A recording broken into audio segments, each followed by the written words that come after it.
Let's take a look at these achievements here. We have a Peoria Regional Top 16, Top 4 in Pittsburgh, Fort Wayne Top 32, and Toronto Top 16. But this could be a chance here for Collin to take everything down. But first, it's gonna have to get through this top 8 match with Mew VMAX. Yes, by the way, in all those tournaments, all those achievements were with Mew VMAX. Yeah. Very, very impressive. So this has to be the Master Mew VMAX, but he's gonna be up against Nathian Beck, piloting Miraidon EX. So he's had top 4 in 2016 Salt Lake Regional, and he was the Washington State champion back in 2014. So more of an old player here, the old guard, looking like he's coming back for some new achievements to add to this belt. And again, with Miraidon EX, anything seems possible. Very powerful and explosive decks. Both these decks are known for their for their speed and explosive power, but only one person can make it to top 4. Only one indeed, and we're about to see who can make it. Definitely tell us in the chat who you're rooting for, which deck, which player, how you think this match is going to shake out. But for us right now, Wancho, let's take a look at these prize cards, and I gotta say, ooh, this is already looking very rough here on Collin's side. Rough indeed here for Collin. A lot of energy in the prizes. Most importantly, that Fusion Strike energy, just because that is one way to play around this Spiritomb. There's double Mews in the prizes as well, but I believe there is a Hisuian Heavy Ball in his list, so technically there's only one in that case. Yeah, for true. Nathan's prizes, Leminion could be something. An early Leminion could always bail you out of some tough spots, but that's okay. There's another support Pokemon in the deck as well. The EXP share could be important once you get knocked out a little bit early. You want to conserve those energies to be able to knock out something big like the Mew VMAX. The Forest Sealstone is prize as well, which is big. You only play one of those. So a little bit of an awkward prizes for these players, but I'm sure with their talent and experience with the deck, they're going to be playing around that. As we have the fist bump, but we're getting into our Masters top 8. Get hyped. I am so excited for this match. Let's kick things off, Wancho. And as you said, these are two decks that are known for their absolutely explosive starts. They're quick to get into their strategies. They hit hard, they hit fast, and I think it's going to be, hopefully, one of those games for us, Wancho. Unfortunately, having to start with a Cramomatic on one of your precious power tablets is a little bit rough. But it feels heads, a little bit better. It did hit heads. If it was tails, that would be a lot more rough, that is for sure. But yes, Cramomatic is going to start us off in a very exciting way, hitting heads here, at least allowing Collin to search out a card from the deck. Of course, going to be that Battle VIP pass that's going to allow Collin to get these Pokemon out onto the field. These Pokemon are essential for Collin to be able to draw into more cards and carry out these attacks in the future. Yes, take a good look, ladies and gentlemen. This is probably one of the last times you'll be able to see something like the Battle VIP pass and this Fusion Strike package, because again, these are cards we are losing to This is the last time you're going to see Mew VMAX, really. This deck in general. But, you know, if Collin can make it to the finals, that's one more stream. Yes, that's true. That is true. Could happen again. So far, it's looking good, opening up with the Battle VIP pass. And the Ultra Ball goal is to thin out the hand, get set up, get those Fusion Strike energies possibly attached. Because, again, you're going to lose your draw. If Collin should just be expecting the Spiritomb, a lot of the Miraidon lists do play that card now just to anti-Mew, anti-Roaring Moon. So it's something Collin should be expecting. That's why he's aggressively discarding his hand here. Yes, you're losing power tablets, but the opponent has 200 HP, 220, 230. Not reachable numbers. Yes, exactly. The Ultra Ball is going to lose another power tablet here, as well as a Lost Vacuum. But yeah, as you said, Wancho, workable for Collin Merli-Matthews. And if I'm going to trust anyone to be playing Mew and playing the strategy well, it's going to be Collin, because as we said, all of those achievements that you saw were with Mew VMAX, taking it for one last ride here in Vancouver. And we'll see how that shakes up for him. Mew V going to join us in the active position here as we start to get into some card draw with these Fusion Strike systems on these Genesect V. We're seeing an energy come down as well. One of those Fusion Energy, of course, 2 are still in the prize cards there for Collin. Forest Sealstone has been attached onto the field, onto one of those Genesect V as well.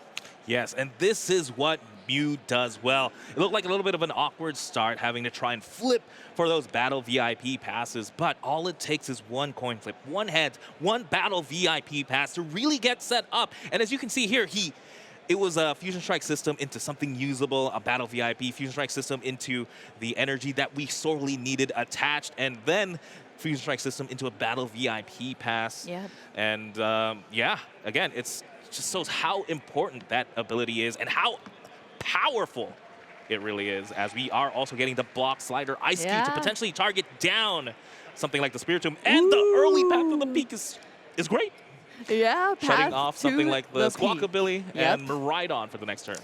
Exactly, and those are huge cards in a Miraidon EX deck. So we're going to have to see what Nathan chooses to do going from here. But starting off this first turn over on the right side of our field here for Nathan Beck, we have the Town Store coming into play, as well as a Nest Ball coming out. So we're going into the deck here. Nathan's going to take a quick look at everything that's in there, what could potentially be in the prize cards as well, just keeping track of these resources.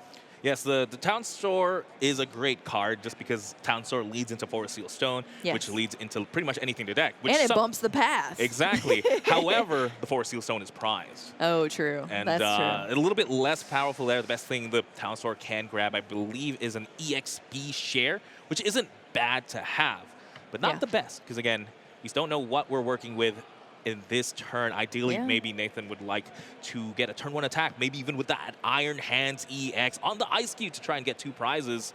And with 230 HP and a couple of power tablets down, could be a little bit tough to knock out.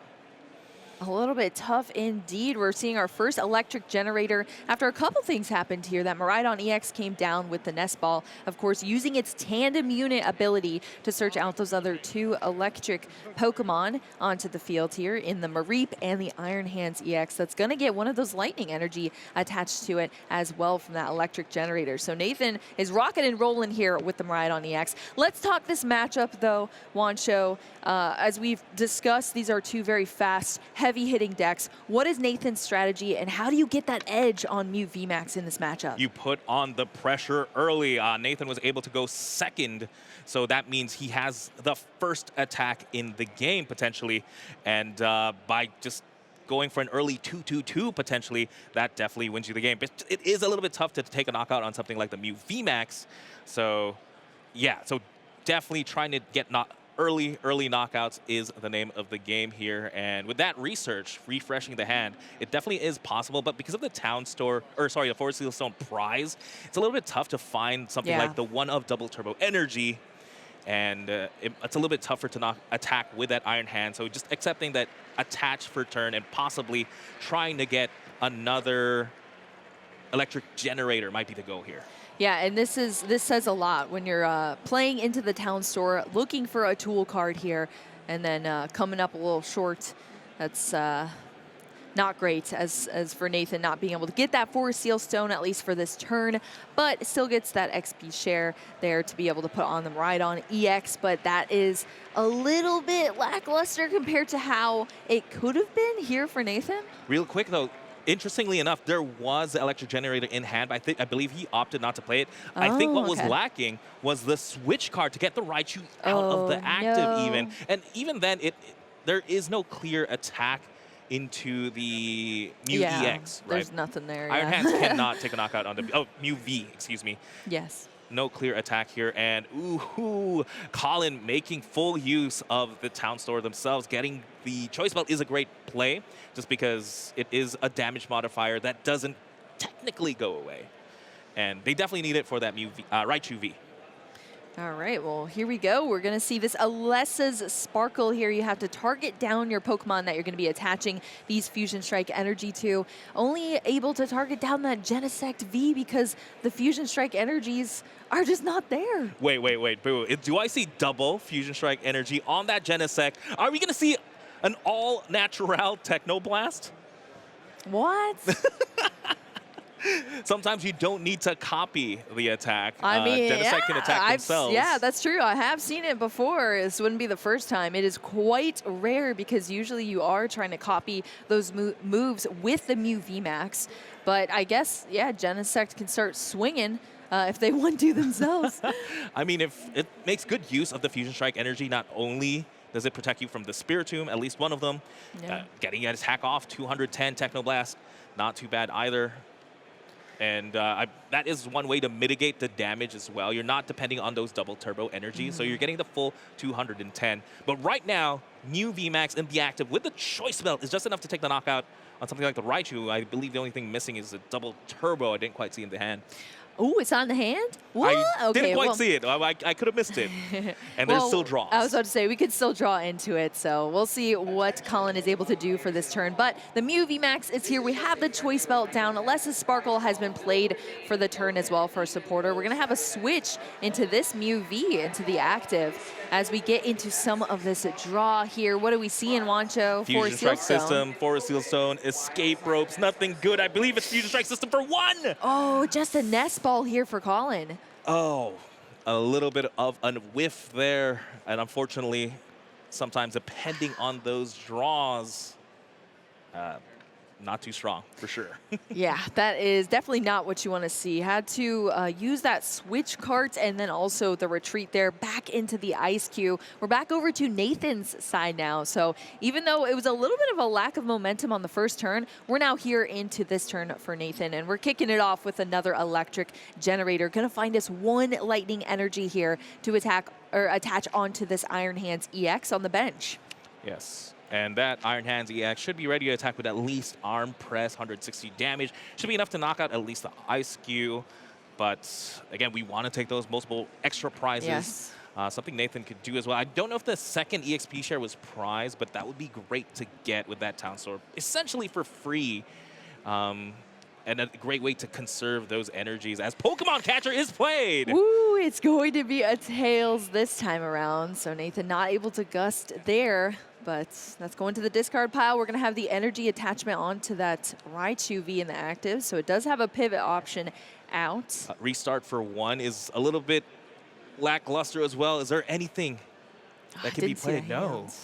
It's going to be an arm press here for 160 damage. So it is going to take out that Ice Cube, of course, wiping it off the field here. So at least that's 1 Pokemon down. Is going to just be 1 prize card, so does make the prize trade a little bit awkward here for Nathan. But now we're over to Collin's side. Maybe Collin has a chance this time around to hopefully streamline some cards here and get rolling, because this is not the usual Mew VMAX I have known and come to love here, Wancho. Yes, we were talking about big, explosive turns. And so far, we've seen Arm Press onto an Ice Cube.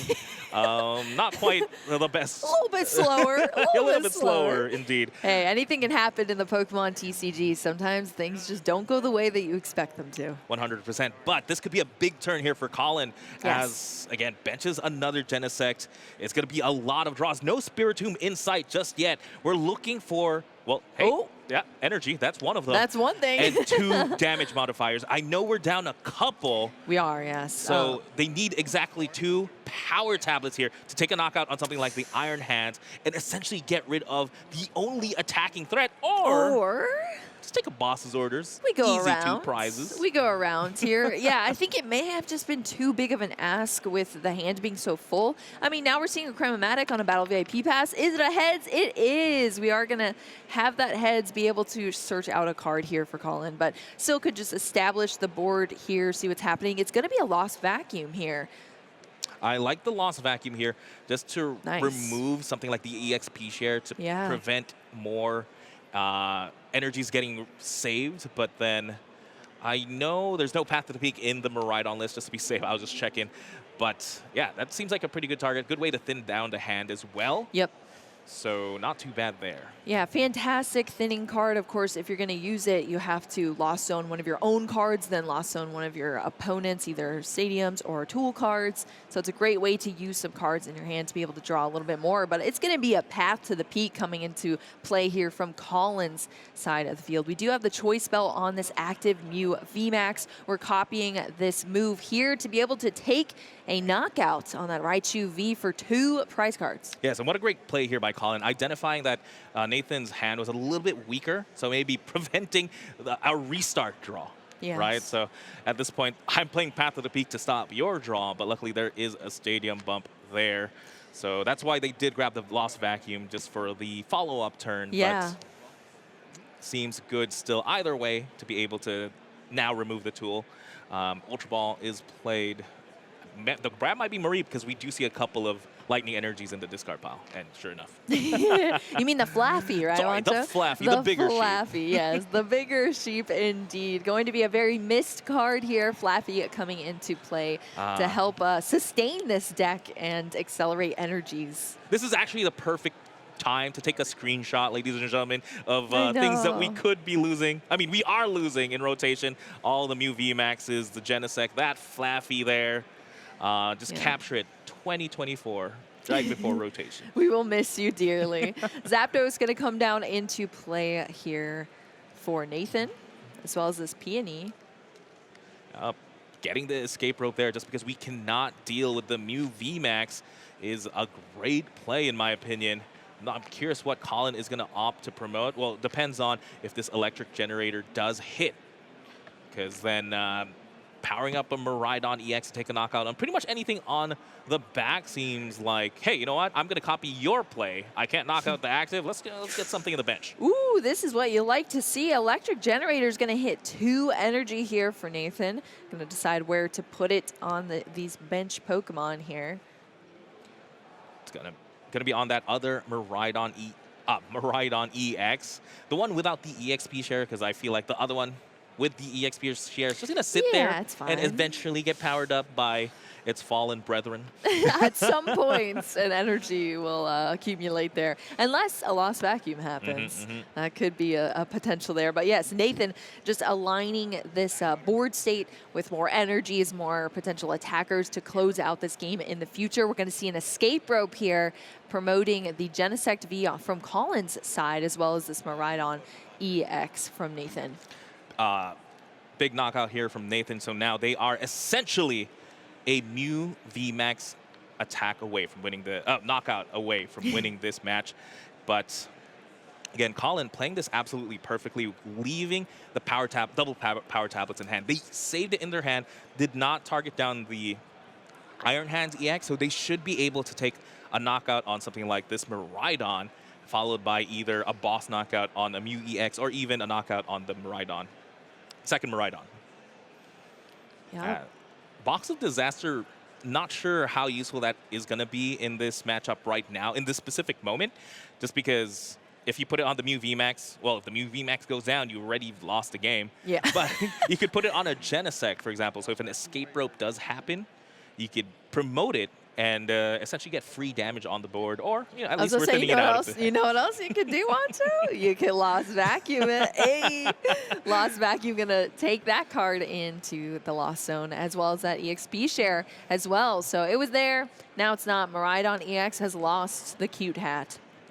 Yes. Iono going to be played. We're going to have some hand disruption here for both of our players, but Collin, on the other hand, is able to draw into a lot of cards. I wouldn't call it disruption for Collin.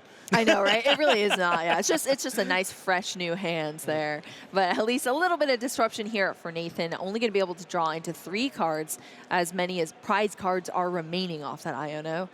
And we're going to see a lot more draw here from Collin into a pal pad now. Going to be able to shuffle a couple of supporters here back into the deck. It's just going to be that single boss's orders going back in. You want the cards that are essential to close this game out. So you don't want to overflow your deck with things that you don't need. You want to make sure you can secure your final resources in these moments toward the end of the game. We also have an active power tablet here for this turn. Yeah, so this is going to be a knockout on the Miraidon EX. And yes, like you said, all we need is that boss's orders to essentially close things out. I believe it's going to be just a Technoblast knockout on that Miraidon EX. Collin Merli-Matthews goes down to 2 Fusion Strike energy of all things. Raichu hits the board with that Flaffy. Oh my gosh, Raichu hitting the board, all of these energy being charged up here, and that's gonna be it, Swancho. That's a knockout there with the Raichu, and Nathian Beck takes this first game in top 8 of the Vancouver Regional Championships. Absolutely huge. That was a natural draw of the Raichu. No way. Are you serious? Collin did play that path to the peak to try and prevent the Miraidon EX ability that essentially gets the Raichu. But again, that's why conserving those energies was so big. The EXP share definitely did some work. The Flaffy did some work. The entire deck definitely worked together. Yeah, this was quick indeed. We're taking a quick look at these replays. So we saw this Raichu, this first Raichu V go down earlier in this match, and that's how Collin took a couple of prize cards here. It was going back and forth between our players. We saw the path to the peak come into play here. We're going to see the Technoblast taking out this Miraidon, but Nathian Beck only needs a little bit more here to close things out. And look at that! It was the top deck of the Raichu! It was the top deck, Wancho. Raichu for the top deck, accelerating all of these energy here to be able to take this win. Wow. Absolutely huge. Again, huge congratulations to Nathan. But there's still potentially two more matches, or just one more match in this top 8. Again, technically, Mew VMAX should be favored in this matchup. Yeah, but I think Raichu fans out there are hyped right now. Get hyped if you like Raichu, because came out of the woodwork there. That's what it's known for in this deck. Taking those huge knockouts with all of those energy on board at the end of the game. Sometimes it's earlier, but yeah, all of those energy being accelerated, I mean, it's unstoppable sometimes. Yeah, sometimes it's as simple as 1, 2, 3, and that's exactly what Nathan was able to do. Yes. 1 prize from the Ice Cube, 2 prizes from, I believe it was a Genesect V, and then 3 with the Mew VMAX. Incredible. I love how that could have gone either way though, Wancho. I mean, I really was thinking that Mew was going to take this down here, but yeah, that came out of nowhere here for Nathan. Both of these players seem to be very skilled in their decks, but you also have to think they have played an entire day 1, all 9 rounds in day 1, into day 2, up to this point. I'm sure they are exhausted right now, and they're still staying laser focused here in this top 8 match, because this is what they need to win to get to top 4 and potentially be the winner of Vancouver Regionals. It's all coming down to this, and we're going to a game 2 between these players. Wancho, where are you thinking this is gonna go from here? I still believe in the game 3. I believe in the Mew VMAX. I want to see it at least one more time on stream, I believe. I thought that was 2 Fusion Strike energies again. Oh, it was 2 Fusion Strike, and you spoke it into existence. Collin, I'm so sorry. I'm so sorry. That's fine. Collin was able to make just the 2 Fusion Strike energy work the last game. Heavy Ball prize, Ultra Ball, nothing too big there. As, again, important card. We didn't even see. Oh my gosh. No. You hear the crowd here. You see the defeat on Collin's face. It's just going to be a Mew V, a path to the peak, pass over to Nathan, who's now has a turn, a second turn, but first turn here to just run away with potentially. Boo. Yes. All it's going to take here is this Ultra Ball finds... Right now, Nathan doesn't really have too much to work with. That path to the peak actually helped out so much. We see the Leminion, but this Ultra Ball could find something like the Miraidon. But... And then there's only 1 electric generator. If he finds 2 energy, he does have the double turbo to be able to attack and end this match. Can that happen? Oh my gosh. My heart is pumping right now, Wancho. I'm on the edge of my seat here. This is the type of Pokémon TCG I love to watch. This is why I love to cast games as well, because it comes down to these moments where everything can just be lost in a second here for Collin, but mean everything to Nathan, potentially taking a 2-0 here in our Masters top 8. We're going to have to see if Nathan is able to pull it off here, potentially. Miraidon EX, of course, on the board now. Here's the electric generator. 1, 2, no! What a big play! Getting the double generator, and one of the fastest matches we've seen! Nathan Beck is going to take it down in 1 single turn, winning our Masters Top 8 featured match here on stream with Miraidon EX. I cannot believe my eyes, Wancho. Talk about explosive. Nothing gets more explosive than that. Turn 1 knockout is securing a top 4 spot. I'm feeling the electricity here, Wancho. Woo! That is incredible.